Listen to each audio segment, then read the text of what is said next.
Hi, it's Rich at Marvelous Ministry. What you see before you is something I just wrote 2 minutes ago. It's kind of been in my heart for a while, but I've never been a songwriter, let alone a singer. What led me to start doing this is being rear-ended, suffering a whiplash injury, watching my marriage and my career and my life crumble to nothing. Felt kind of like Job. Later to find out I suffered a traumatic brain injury. My 32-year career disappeared. I had to search within myself. Go into a place that I'd been afraid to go for most of my life. Some of it I was doing. Didn't understand why. But before I was 10 years old, I would go out and help people. Didn't know why I did it. It just came naturally. I like to fix things. Initially, I was curious and would take things apart and explore how they worked. And eventually, I was fixing and repairing cars and TVs and microwaves and dishwashers and ovens and vacuums and you name it. But also, while being separated from the woman I love more than anybody else on earth, my wife Melody. How do you deal with the heartache and pain of that? I started singing all the love songs that I secretly and would hide from everybody else that I loved to sing. You know, in the shower or the car or when you think you're being private. Before my wife and I started our courtship, we were on a trip in Florida in the fall of 1999. I wasn't interested in dating her, and actually I had refused the suggestion of my pastor, suggesting her and her 3 other women from the church where my wife and I met. I'd made a vow at 20 that I'd never date again. Made that vow before I understood what a vow really was and the spiritual consequences of that. I wasn't a Christian until almost 8 years later. But I'd been so deeply hurt and wounded in my life, I just couldn't do it anymore. But on this trip, we were in the panhandle of Florida at a pastor's conference. I jokingly went as the maintenance pastor. She was across the hall from us. There was 4 guys in a shared room. I shared a bed with the youth pastor. I said, okay, you go under the covers. I'll just be under the top blanket because I run warm, and that's about the only way we could do it. And there was this beautiful blonde across the hall from the 4 men. I wasn't interested in dating her. I had actually rejected dating her to my pastor. But we were at a diner real late one night after one of these services for the church.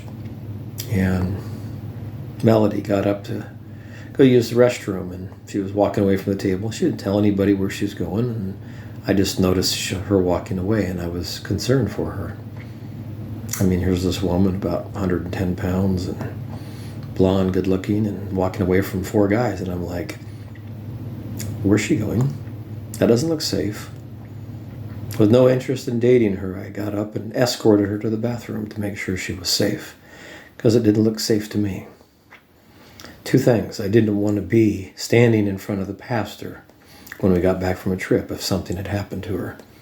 And also I knew she had 2 young children that needed mommy to come home. So she went into the restroom and the door closed, and on the overhead speaker, Journey was playing. And I've always loved Journey. I kind of scanned the environment around me. Nobody's around, so I quietly started singing outside the restroom. The bathroom door started to move. I instantly went mute. She came out and she's like, why is the car guy out here? Because I was known at church for the guy that would fix cars, help people with car repairs. And then she said the most dreaded words I heard. And he's singing. I was like, no, screaming inside of myself. She heard me. God has changed my heart and changed my nature. I sing these songs to express the heartache and pain inside of me, so my heart doesn't explode into billions of pieces. This is something that's been on my mind. I've been controlled by fear my whole life. There's a good fear that keeps you alive. There's an evil fear that keeps you from living. Well, this song is about the evil fear that has kept me from living and expressing the inward hidden talents, gifts, and emotions and feelings and passions and love that I've always had. It's been blocked and damaged by scars and wounds and pain in life. But not anymore. So here we go. This is improv. I don't have any instruments that I play, and make a song. Before I go, I want the world to know the man I've been afraid to show, one who loves and cares, but who's been scared to let the fearful me grow. I'm no longer afraid. Fear cannot shade the me inside who wants to see what I can do and who I can be. If the evil fear dies, the hidden me comes alive. I at least have to try before one day I die. I want to show you what the evil fear will do if you let it keep you from living life. Don't be afraid, just give it a try. The evil fear will tell you that you're no good. People will laugh at you. People will make fun of you.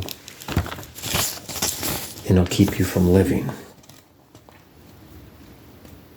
I don't listen to the evil fear anymore. I want people to know that they can do more than they've been doing. And to not be afraid to let more of who you are inside out into this world. The evil fear keeps so much good that is trapped and hidden inside of people from being expressed and shared in the world. For decades, I used to be afraid to share these things. I used to hate who I was. Many people would look at themselves in the mirror and they compare themselves to other people. And they wish they were different. They wish they were in a different family or maybe never born at all. If we would just find out who we are inside instead of trying to change the outside, maybe we'd find out what's hidden inside is more beautiful than what we believe. Thank you.